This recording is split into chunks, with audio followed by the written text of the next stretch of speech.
Hello, welcome. My name is Yujne George, and I'm one of the hosts of Cultural Coins. So happy to have everybody.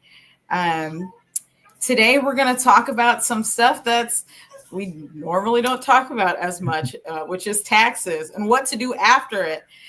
Today, our conversation is called Money in Motion, Smart After Tax Moves and Financial Decisions. Most of us think, okay, I turned in my paycheck stubs and I'm done. But if you have a business or if you're trying to build wealth, you definitely should be thinking about different ways to get your wealth. So without further ado, we'll have everyone introduce themselves. Well, fantastic. I'll start it off. My name is Carl Wyndham. I'm with a company called Diversified Resource Network, which is actually my own company. And I'm a accredited financial counselor and also a financial coach. Leah. Thank you, Carl. I'm Leah Davis. I'm the founder of Leah Davis Coaching. I'm a certified financial coach and also certified domestic violence advocate and the founder of Leah Davis Coaching. I serve bold and rebellious women of color who are done shrinking themselves into systems that no longer honor them, like myself. And I guide women who have experienced financial trauma or financial anxiety with a healing-centered approach with my coaching programs. So happy to be here. And now, Al. Yeah, my name is Al Faber. I'm a financial advisor registered with the SEC. I cover holistic financial planning. So I do everything from investments to estate planning, insurance, et cetera, and try to help collaborate with clients and not only do things for you, but do it with you so that you can be successful in your financial life.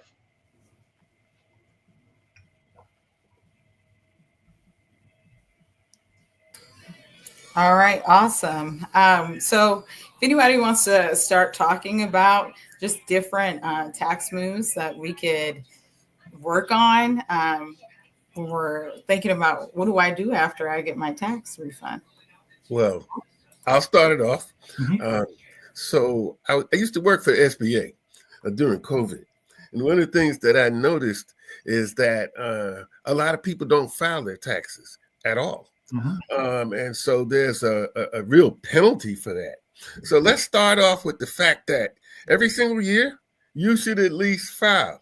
If you don't file for an extension, albeit that the penalties, depending upon whether you have a business or whether it's a personal situation, still apply. But the worst penalty you can have with the Internal Revenue Service is actually not filing your taxes at all. And it's a funny thing, too, because I spoke with several people and asked them this question, well, why didn't you file? And some people came back with the reply, well, I don't file because that's not how I do things. Well, and so the comedy of errors with that statement is the fact that we need to continue to educate people. But at the same time, this person was a business owner. And so it would alarm you a lot that business owners have to pay a lot of taxes if they don't pay taxes on time, particularly quarterly. And so with that said, I'll turn this back over to other people. But let's just start with the fact that you just need to file first. Yeah, all right. I'll chime in on that. Yeah. I mean, the IRS is one of the few things you can't avoid, right? Even in bankruptcy. So if you're going to do anything, make sure you stay on top of it. And now's a great time. I would, at the very least, if you haven't filed, like to Carl's point, file. That's number one. If you have filed, though, and had a surprise, maybe you had a large return or a large payment due, then now's the time to go back and review what happened in the past year and plan for the coming year so you don't get that unpleasant surprise. But yeah, definitely don't avoid filing because those penalties will add up, and very often you cannot get rid of those. Very excellent points to my colleagues here. And might we take a breath on this topic here? Whew. For me, I'm hearing all this and I'm reflecting back to a time in my life when I had owed money to the IRS and I hadn't filed taxes and I was getting penalized. And what I did was I avoided it. And so anyone who's hearing this conversation right now and hearing about, the penalties, the fees, and if you're feeling anxious and this topic is unsettling, I invite you to consider potentially, if possible, on this journey of filing your taxes and what to do with your tax return if you receive a tax return, is potentially invest in a peace fund, something where you can invest in yourself to find ways to ground and ground your emotions and work with your nervous system so that you can take this on and can move forward. Because oftentimes what I found with many of the individuals and women that I've coached over the years is the inability to move forward due to the fight, flight, freeze responses, or just feeling completely overwhelmed and anxious. And one of the starting points to be able to move forward, like these gentlemen are expressing, is so important to do, filing and everything, is to work and to support ourselves internally on our emotional and our needs for our body so that we can get through this in a way that is grounded and healthy and the least amount of stress as possible. And Leah, that's a great point, because the intrepidation and the fear of the Internal Revenue should be dissipated, simply because it's going to cost you more money to ignore it or to act like it doesn't exist. And I understand that we all have certain fears, but here's what I know. You want to face your fears kind of head on in this particular case. Why? Because it can harm you the most. The IRS has the greatest penalty of any federal agency out there. You hear them now talking about pulling back money from people who owe student loans, for instance, right? And so there's federal systems out there that claw back money from any recipient if you owe the federal government money, whether it be taxes, whether it be SBA loans, whether it be other entities. And so what I would suggest, particularly in my experience in the taxation realm and in terms of working with clients and people doing taxes, number one, make sure that you get organized. Let's just start there too. There's a certain level of organization that you need to ensure. So if you are a business, let's start with the businesses. If you are a business, you need some type of record keeping system. Normally it's QuickBooks. Normally you have an accountant. Normally you have financial statements, and normally you have tax receipts for money that you made during the year, which you might get a 1099 from, which is actually money you may make in a contract if you're self-employed, includes Uber drivers and gig workers as well. And on the other hand, if you're a W-2, you can only be one of the two, or either a W-2 or a 1099. And so with all that said, make sure you get all of the forms that are related to that. You're supposed to have them every year by January 31st anyway. Sometimes they're a little bit tardy. Sometimes they never come at all. But what I want you to know is that the IRS keeps a record of all income over $600. So even if you don't, I would make sure that I do, so that way you can avoid any penalties. And finally, I would say this. Make sure that what you report is accurate relative to those records, because if you underreport, that means that you don't use one of those, your income, you actually, the IRS could come back and audit you and actually charge you for the full amount there. Yeah, and I'll add to that. I mean, I know it sounds scary, and to some of the points that were made earlier, like you can't escape the IRS, but believe it or not, the IRS can be reasonable, right? If you're a business owner, for example, they're not trying to put you out of business in order to have you pay what's owed. So they will work with you on a plan. I think it's important though also to not try to go to a loan. If you're not feeling comfortable with dealing with it, then connect with a professional that can help you through the process. And there are a lot of folks, people on this call, for example, that will at least give you an introductory session to let you understand what the exposure is and give you some guidance in terms of how to deal with your issues with the IRS and with taxes. Both of you made the valid point. The IRS does not forget. And I know I certainly don't forget when somebody owes me money. So, we're talking about the government here. And as much as back when I was talking about myself, when I was dealing with the IRS, I tended to act like it wasn't happening and it wasn't there. And that only did hurt me down the line. And I did pay back, but it definitely was more painful had I been able to work through all the experience of this being overwhelmed and anxious and just not wanting to face it because my financial situation at that time was dismal. However, with that being said, I just want to remind everybody is that like they're saying here is that there's people here and there's individuals available to support you along the way. It's so important for us to remember especially those of us who are the first gen in our family to start a business, to be at the success level you are, to be the one in your family that made it, tends to feel like we have to do everything alone. And people come to us for helping them make decisions. And oftentimes we're left floundering, like, who am I going to turn to?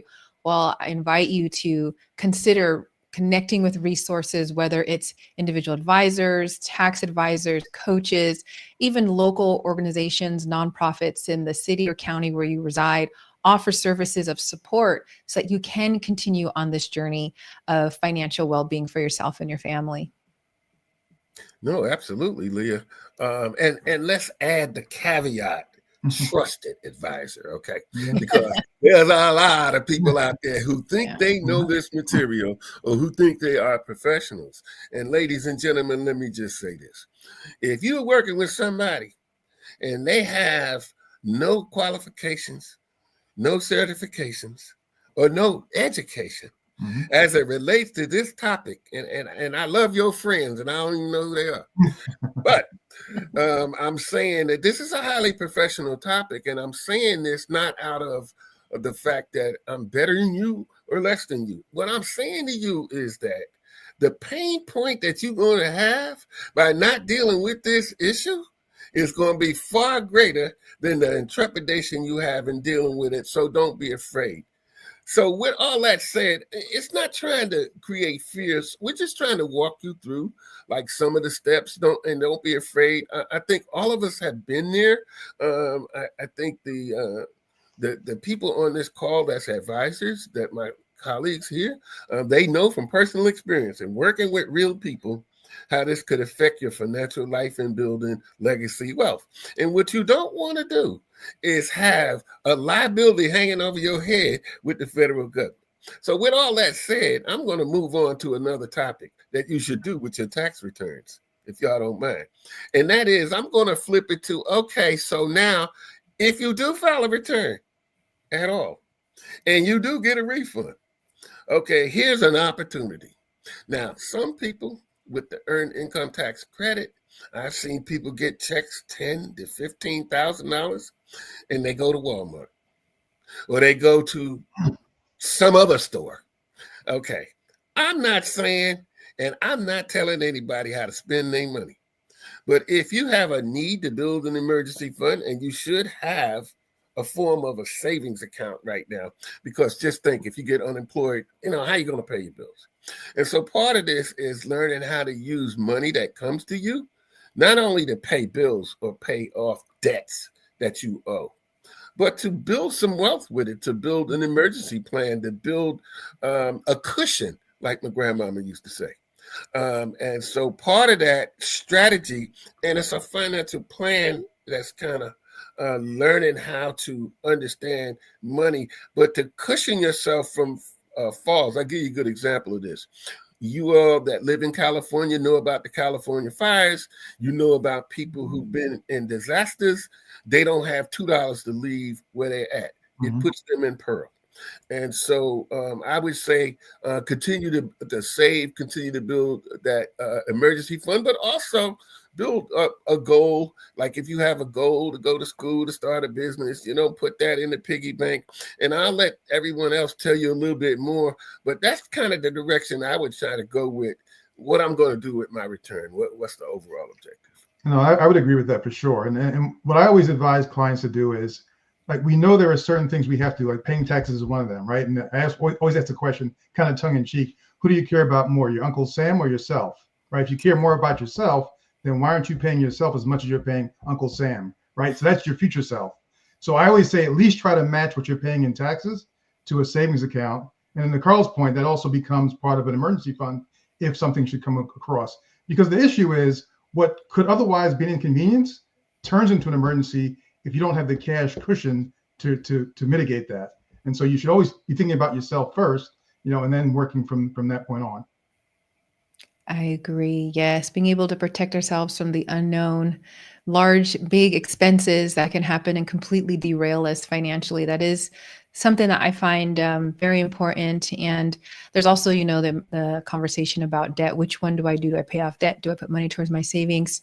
I mean, that's where, reaching out for some support and guidance to be able to assist you on making that decision for yourself, and also paying attention to what your values are, and which way you want to go with that. And also, one of the things that I think is something to consider is, when we're thinking of, building our savings cushions and paying off debt, there's also investing in ourselves. And I mentioned that briefly earlier, but if there's somebody who is a business owner who is listening to this, or if you're a professional, investing in some more certifications, or increasing your knowledge bank in the profession that you're currently in, or one that you're dreaming of being in, because those things right there is, you're investing in yourself and you're investing in your future, so that you can have more power and that you can have more money coming down the line as well, and increase that piece. So I think a combination of all the different things that we're talking about, which is the increasing your savings, building your savings, also investing in yourself and creating more peace for your life, and also thinking of the future and ways that you can invest now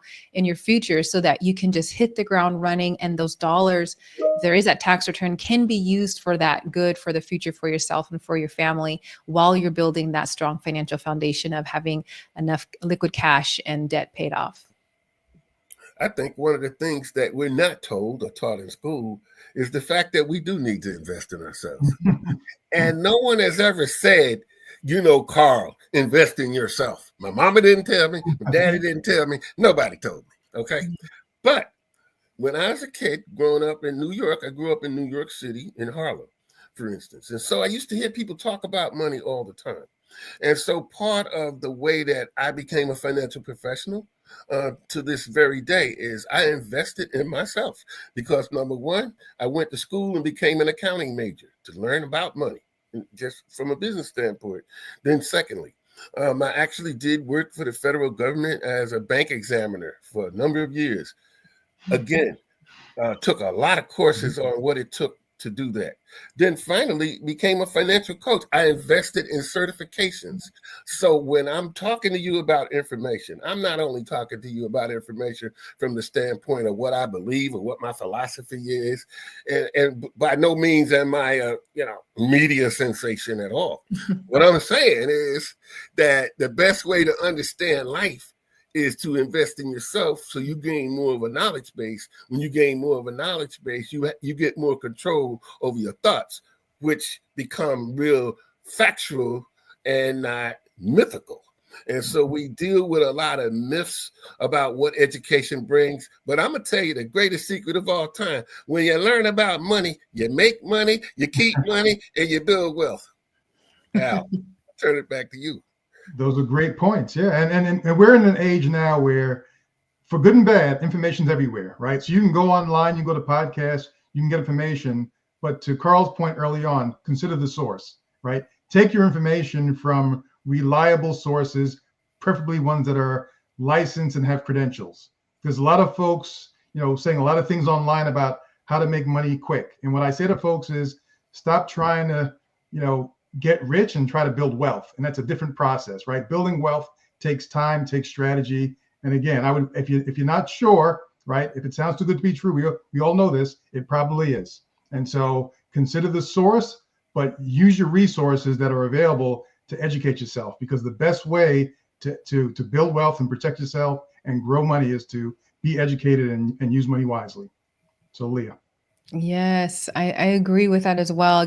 And I did think that, and when the comment was made earlier about making sure the people that you're speaking to and working with are certified and they have their licenses, it is so important to look into that, because it's for me as a financial coach, and when I'm online and when I see certain videos or things, and it's so hard. And I know when individuals are not licensed or certified, or they're presenting themselves differently, and that can cause more harm. And so that's why it's really important that we do have to look at taking care of ourselves and protecting ourselves, and making sure that who we're reaching out to and connecting with, they are individuals that are professionals. I mean, if if you had an illness or if you get injured and you go to the doctor, you're trusting the fact that the doctor is going to, have gone to medical school, but they typically have things up on their wall to show that they have.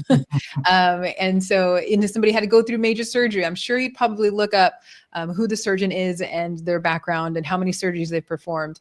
And this is the same thing when it comes to working with financial professionals. And that's another element of educating yourself and investing in yourself, is also aligning yourself with individuals who are also have the same value system. There are so many financial professionals out in the world that are available, and yet I'm not always a fit for somebody. So educate yourself on what it is and understand what your values are, what is important to you in working with a financial professional, how you want the communication to be, what works, what doesn't work, and interview and see what's going to work for you, and then go from there. Because the more that you're able to connect with somebody that feels really good as you're on this journey of building wealth and protecting your wealth, it's just going to make it so much easier when you're able to trust yourself and trust them and throughout the whole process.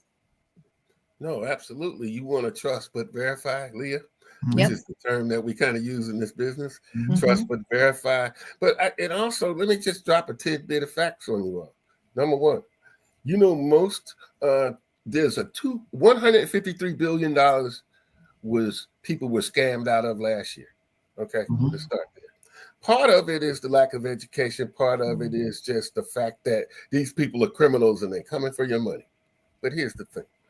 When you know more how to protect your money, right? How to protect yourself from scammers, because you can't buy this knowledge. As much as people try to sell it to you, it takes years. I don't know how long it took the other professionals on this call, but I could tell you, for me, it was a 10-year journey to really get to the point where I really understood this material to be able to teach it to others. And so that's really what I'm about now, is giving back to the community, telling people mistakes that may be needed along the way they may make. But we're all human, and I wouldn't beat up on myself if I didn't know something. And what I want to do is change the narrative. If you get scammed, it really ain't your fault, because the criminals are coming for you. But you got to know how to protect yourself. And one of the ways you protect yourself, protect your Social Security number. Now, we're talking about taxes. So how many people have got their taxes, interrupted or intercepted by scammers, and the family that really needed it didn't get it? Why? Because somewhere along the line, maybe you gave away some information you wasn't supposed to give, or maybe somebody called you on the phone and made you give them relevant information like your Social Security number and the like, right? And so I wouldn't take this stuff too lightly, because it could happen to anybody. And actually, the most scam generation is the younger generation, but the money they take the most from is the older generation, because they have more money than the younger generation, right? So they're coming for your money. So I would just say, on the taxation side, protect your information as it relates to your tax return. That's what they call PII, personally identifiable information, your Social Security number, your address, your date of birth, those type of things. You never give out over the phone. You never give it out in an email, and never give it out to a stranger you don't know. And don't let nobody social engineer you when you meet them in person, as they try to engineer this information out of you. And Al, I'll let you even add to that, so we can just keep that moving. Oh yeah, let's do that then. Yeah, because there's certain times of the year where scams are at a peak, right? One of those is tax season, because you might get the message that you owe back taxes, or they're trying to intercept your tax return, right? The other time of year is going to be during the holidays, right, where people are looking for ways to scam you out of your money.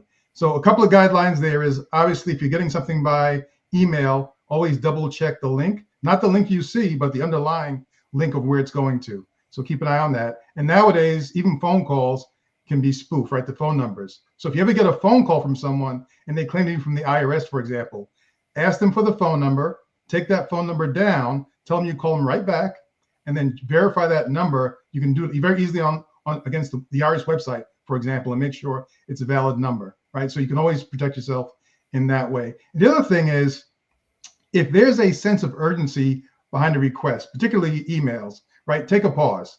And it might make sense, again, this is where a trusted third person or a professional can help.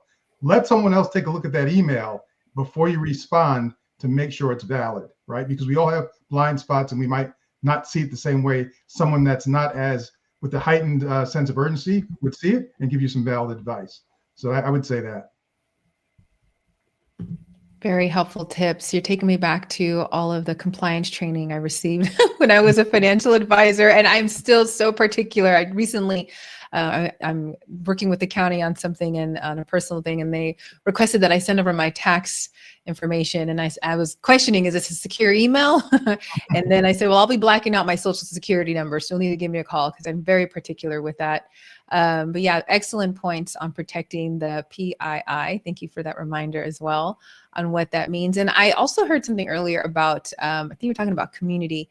I heard one of you individuals, I'm sorry, about talking about reaching out to community. And I just want to reinforce that as well, that not only are there professionals available to help you, but just to have a community around you of individuals who are on a similar path as you. You can have these kind of conversations, see what you can to build that community of support as you're moving along and working on these things, because it just makes the biggest difference when you know that you're not the only one.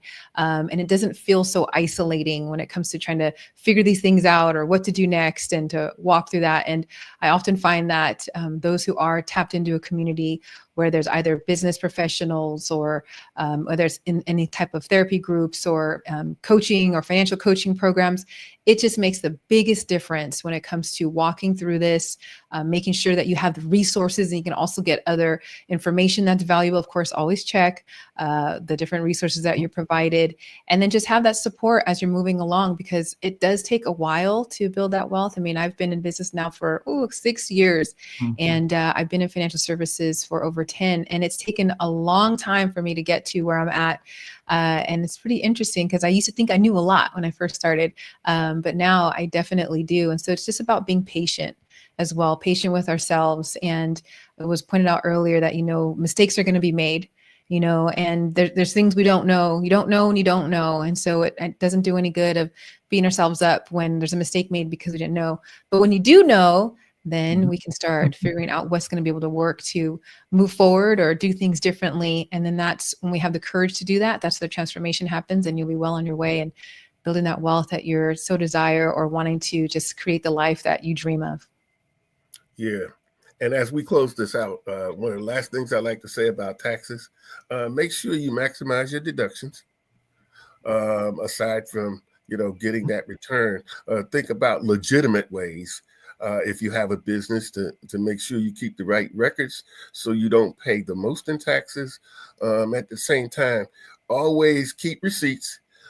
Make sure that you can prove anything you claim. And at the same time, just ensure that when your tax return is done, is completed, and you do get a return, think about retirement.